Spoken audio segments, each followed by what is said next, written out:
কি আসছে শোনা? ঝোলের গন্ধটা এদিকেই আসছে। ঝোলের গন্ধটা এদিকে আসছে? ডিমের ঝোলের গন্ধ ওইদিকে আসছে। রাতের ডিনার 5K স্পেশাল ডিনার। হ্যাঁ হ্যাঁ, ভাত দিয়ে তারপর রুটি খাবো। ঠান্ডা কারি।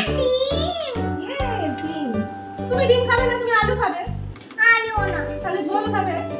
হ্যাঁ ঝোল আমি তাহলে অসুবিধা নেই। আমাকে একটু ঝোল দিয়ে দাও। দিচ্ছি, সবাইকেই দেবো। ওয়েট, ভাইকে 2 পিস ডিম দেবো না?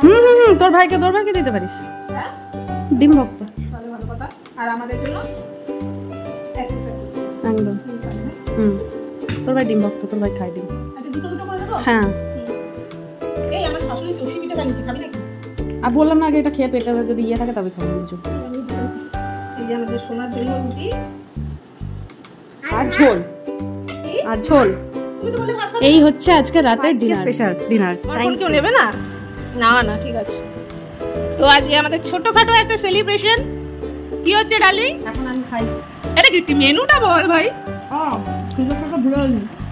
ডিনার করে আর রুটি। বাবারে মুখে পাবো তো। ডিমের কারি আর রুটি। ভাই তোর কেমন লাগছে? না না না, ডিমের আন্ডা রুটি। তুমি বলো খেয়ে দেখো তো কেমন লাগছে। খেয়ে দেখো তো কেমন লাগছে। কেমন হয়েছে? Tasty? Good news. Good news আবার কি? বলো টেস্টি হয়েছে। নিবি না? না, রুটি নেবে কি? দোকানে ডিম দিই তো সেটা তো না বলছেন। আমি 3টে ডিমের আন্ডা খেয়েছি। বলছে 3টে ডিমের আন্ডা। ডিমের আন্ডা খেয়েছে। একটা ডিম হয় না। এতে না নাই। রুটিতে না, ঝোলে না। আমি ডায়েট করব বলে তাই। আমি একটা নিয়ে নিলাম। এটা কিন্তু আনার এ তুই না বললি একটা ডিম খাবি, দুটো খাবি না? দেখুন বন্ধুরা, একটাই খাচ্ছি। আমারটাই দিয়েছিল। একটাই হবো।